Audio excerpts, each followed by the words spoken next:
नई दृष्टि ज्ञान विज्ञानी, नई दृष्टि मोक्ष प्रदानी, नई राह क्रम मार्गी, नई राह हो दादाई। नमस्कार, आदाब, सत श्री अकाल, वणक्कम, जय श्री कृष्ण, जय सच्चिदानंद। फ्रेंड्स, आप सभी का फिर से स्वागत है दादा भगवान फाउंडेशन की इस प्रेजेंटेशन में, जिसका नाम है नई दृष्टि नई राह। क्या ये पूरी दुनिया कर्म के सिद्धांत के ऊपर चल रही है? क्या पूरा वर्ल्ड साइंस ऑफ कर्मा ही है?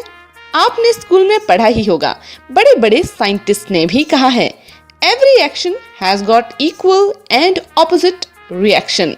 अगर आप कुएं यानी किसी स्टेपवेल में जाकर बोलोगे कि तू चोर है, तो सामने एको आएगा कि तू चोर है, और अगर आप बोलेंगे कि तू राजा है, तो सामने से भी आवाज आएगी कि तू राजा है।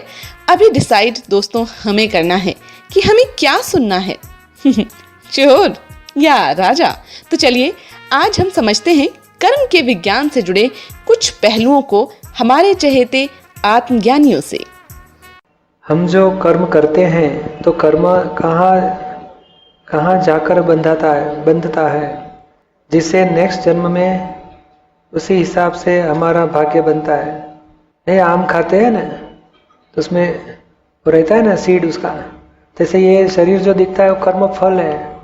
उसके सारे जीवन के कर्म फल भुगतने के टाइम मैं ही शर्मिला हूँ, मैंने ये किया, मैंने वो किया, पूरा हो गया, अच्छा किया, सब भाव हो जाते हैं। और भाव से अगेन परमाणु चार्ज हो जाते हैं, और चार्ज एटम वो कॉजल बॉडी स्वरूप से रहते हैं, कॉजल बॉडी। और वो कॉजल बॉडी नेक्स्ट लाइफ में इफेक्टिव बॉडी होती है, और फिजिकल बॉडी शुरू हो जाती है।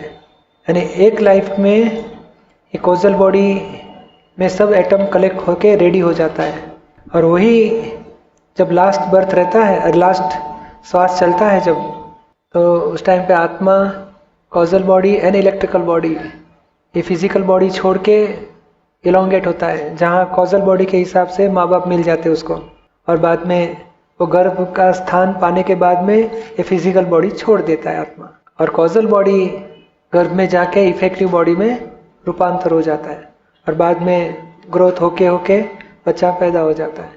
और वो जो कॉजल बॉडी है उसके हिसाब से उसको शरीर मिलता है, माँ बाप मिलते हैं, और पूरी लाइफ के सब कर्म फल उसी में ही उसको मिलते जाते हैं। समझ में आया आपको? लेकिन कहाँ पर रहता है ये जो माइंड है अपना, ये फिजिकल माइंड इधर है, स्थूल मन, अरे स्थूल मन हार्ट में है, और सूक्ष्म मन यहाँ है अपना, ये दो भ्रमर के बीच में 2.5 इंच, तो सूक्ष्म मन बोला जाता है। तो वो चार्ज हो जाता है वहाँ, और वो कॉजल बॉडी के हिसाब से रहता है वहाँ पे। साथियों, कैसे कर्मों के फल हम समझेंगे, चलिए जानते हैं ये बातें हमारे चहेते आत्मज्ञानी दीपक भाई से। रामदयाल योगी, मैं यह जानना चाहता हूँ कि किसी भी कार्य क्षेत्र में कर्म और भाग्य का अनुवाद क्या रहता है, कितनी भूमिका रहती है। कर्म यानी कर्म बीज, और भाग्य यानी कर्म फल। तो अज्ञान दशा में कर्म फल तो जन्म से लेकर मृत्यु तक मनुष्य भुगत ही रहा है, और अज्ञान दशा में कर्म फल भुगतने के टाइम कर्म बीज डाल ही रहा है, यानी भाग्य भुगत रहा है, कर्म बीज डाल रहा है एट ए टाइम। और ज्ञान दशा में भाग्य भुगत रहा है, कर्म बीज नहीं डालता है। तो इतना ही डिफरेंस। बाकी कर्म फल और कर्म अज्ञान दशा में दोनों, जैसे आम का फल खाया और बीज डाल दिया, तो बीज में से वापस पेड़ उगेगा, उसमें वापस फल आएंगे। ऐसे हर प्रकार के बीज डाल ही देता है। मगर कभी क्या होता है, समझ लो हस्बैंड वाइफ है, तो एक दूसरे के साथ गुस्सा होता है तो द्वेष का बीज डालते हैं। एक दूसरे के साथ गुस्सा नहीं करते, एक दूसरे के साथ प्रेम से रहते हैं, तब राग का बीज डालते हैं। पर बीज तो डाल नहीं रहे हैं, दोनों मैचिंग होता है तो राग डालते हैं बीज, दोनों को द्वेष होता है तो यानी झगड़ा होता है तो द्वेष का बीज डालते हैं। बीज निरंतर डाल रहे हैं। अज्ञान दशा में नो वे। हाँ, कभी ऐसा होता है, बहुत द्वेष होता है तो तेरे जैसे तो अभी मुझे जीवन में चाहिए ही नहीं, मुझे वैसा चाहिए, तो दूसरे प्रकार के बीज डाल देता है, यानी भाव चेंज कर देता है, ऐसा नहीं चाहिए वैसा चाहिए। आत्मभाव में आता ही नहीं, वहां तक नए बीज गिरना रहेगा ही रहेगा। समझ में आया? ये भाग्य यानी क्या? 5 इंद्रिय से जितना अनुभव में आता है वो भाग्य बोला जाता है। और भाव अभाव जो भीतर में होता है उसको बीज बोला जाता है, कर्म बीज। जैसे बच्चे के ऊपर क्रोध किया तो क्रोध वो कर्म फल है। उस टाइम पे भीतर में होता है ना, थोड़ा ज्यादा डांटेगा तो सीधा हो जाएगा तो वो कर्म बीज है। या तो होता है भीतर में, अरे रे बहुत गलती किया, नहीं दुख देना चाहिए, वो कर्म बीज है। वो भाव पश्चाताप का वो कर्म बीज सुधारता है। पश्चाताप नहीं होता है, खुशी होता है तो बीज बिगाड़ता है। और आप ज्ञान में आ जाओगे, एक क्रोध करने वाला ही राम दयाल है, मैं अलग हूँ, शुद्धात्मा हूँ, तो फिर नया बीज नहीं गिरेगा। आप सुन रहे हैं नई दृष्टि नई राह, अ दादा भगवान foundation presentation. For more details log on www.hindi.dadabhagwan.org और कॉल 1877-505 एक्सटेंशन 23। संकट में क्या करना चाहिए? संकट वो भी कर्म फल है। तो कर्म फल के टाइम, संकट के टाइम आदमी बुरा सोच लेता है, इससे तो ये करना चाहिए, वो करना चाहिए, लास्ट में बाहर कुछ सहारा नहीं दिखता तो मर जाना चाहिए, इससे गलत सोच लेता है। संकट में ऐसा नहीं करना चाहिए। ऐसे समझ लेना चाहिए कि मुझे ये कर्म फल खराब आया है, हे भगवान मुझे शक्ति दे दो।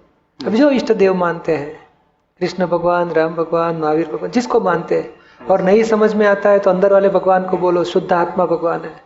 वो भी नहीं समझ में आए, दादा भगवान शब्द बोलो, मगर भगवान के पास शक्ति मांगो, हे भगवान ये संकट आया है, मुझे समता भाव से पूरा करने की शक्ति दे दो, इसको निपटने की मुझे शक्ति दे दो। 50 बार, 100 बार, 500 बार शक्ति मांगो। पर संकट में वीक होने की जरूरत नहीं, डिस्टर्ब होने की भी जरूरत नहीं, डिप्रेस होने की भी जरूरत नहीं। उसका समता भाव से सामना करो। सामने आने संकट किसके निमित्त से आया उसको गुनहगार मत देखो, और मुझे मेरा कर्म का फल आया है, मुझे समता भाव से पूरा करना है, किसी के प्रति राग द्वेष नहीं करने हैं। ऐसी समझ में रह के भगवान के पास शक्ति मांगो। और संकट वो संयोग स्वरूप है, और संयोग उसके टाइम होगा, वियोग होने वाला ही है, मैटर ऑफ टाइम है। 2 घंटा, 12 घंटा, 2 साल, 5 साल, मगर कमी धीरे धीरे खत्म होने वाला है। वहां तक जो भाव बिगाड़ देता है उसे भाव बिगड़ जाते हैं। वो मनुष्य को इतना समझना चाहिए कि मुझे भाव बिगाड़ना नहीं चाहिए, नहीं तो मेरा भाव बिगड़ जाएगा। और पिछले भाव में मैंने संकट का कॉजेज डाले थे, मैंने कुछ शुद्धि नहीं की संकट के लिए, तो आज मुझे फल आया है। अभी मैं भाव बिगाड़ दूंगा तो मेरे नेक्स्ट लाइफ में भी इससे ज्यादा बुरा प्रसंग आ जाएगा। तो ये जो आया है मुझे अच्छी तरह पूरा ही करना है, संजोग को समता भाव से ही पूरा करना है। और शक्ति मांगने से आपको बहुत पावर रहेगा। आत्मा अनंत शक्ति वाला है। मोक्ष जाने तक आत्मा इतनी शक्ति संपन्न है कि कोई भी प्रकार के विघ्न आएंगे तो उसको पूरा कर सकता है। उसके सामने वो विघ्न पूरा होने तक वो समता में रह सकता है। तो ये शक्ति मांगते ही पूरा करना चाहिए। आप सुन रहे हैं नई दृष्टि नई राह। हम अपने पिछले जन्म का कर्म के अनुसार दुख या सुख भुगतते हैं, फिर नरक में क्या मिलता है? ये जो जन्म में नहीं, कोई लोग ऐसे नहीं करते, चलो गांव में कुआं है तो कुएं में जहर डाल देते, 100 आदमी पानी पी के मर जाते हैं। क्यों? बस मार डालने का सबको। अरे कोई हेतु है, कुछ इंटेंशन, कुछ समझ में नहीं है, कुछ खराबी करना है बस। तो ऐसे खराब इंटेंशन कुछ भी समझ के बिना खराब काम कर डालते हैं। नहीं, एक बॉम्ब लगा फोड़ देते हैं, कितने हजारों आदमी मर जाते हैं। क्या इंटेंशन? बस सुधारने का है, ये करना है, वो करना है, इसको मजा आती है। तो ऐसे जीव को नरक गति में जाना पड़ता है। जो दूसरे को दुख देते हैं, मार डालते हैं, और फिर भी उसको मालूम नहीं कि मैं गलत कर रहा हूँ और मजा आती है, इसके लिए उसको नरक में जाना के वो दुख भुगतने पड़ेंगे। कोई लोग ऐसे भी है कि दुख किसी को हो गया तो बहुत पश्चाताप लेते हैं, तो फिर उसको वापस मनुष्य में आना पड़ेगा। कोई लोग ऐसे दुख देते हैं, हाँ बच्चा भूखा है इसके लिए मैंने ये जानवर को मार डाला, मेरे बच्चे को भूखा है, सब घर वाले भूखे हैं खाने के लिए, उतना भी इंटेंशन है मारने का, तो नरक गति नहीं आएगी, मगर उसको जानवर गति आएगी।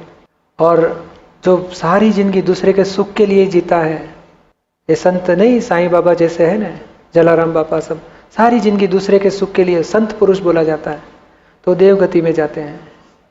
यानी 4 प्रकार की गति ये लाइफ में कर्म फल तो भुगत रहे, मगर अंदर इंटेंशन क्या रहता है वो हिसाब से नेक्स्ट लाइफ की गति हो जाएगी।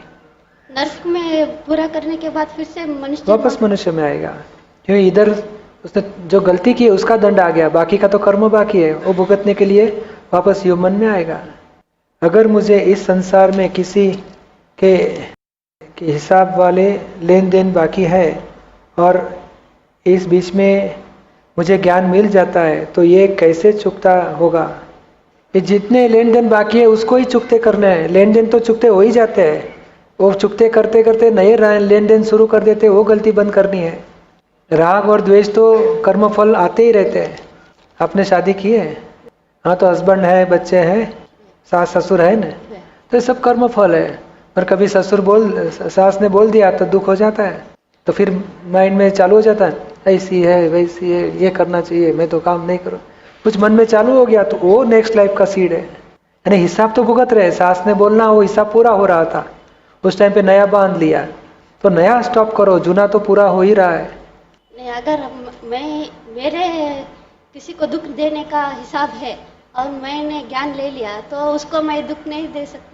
मेरे विचार चेंज होता है ना, तो उसको कैसे मिलता है वो? नहीं, फिर भी ये सुधा से तो हो जाएगा, अनजान से हो जाएगा। नहीं तो आप सामान्य भाव से बोलेंगे उसको ज़्यादा लग जाएगा, क्योंकि ये हिसाब है, छोड़ेगा नहीं।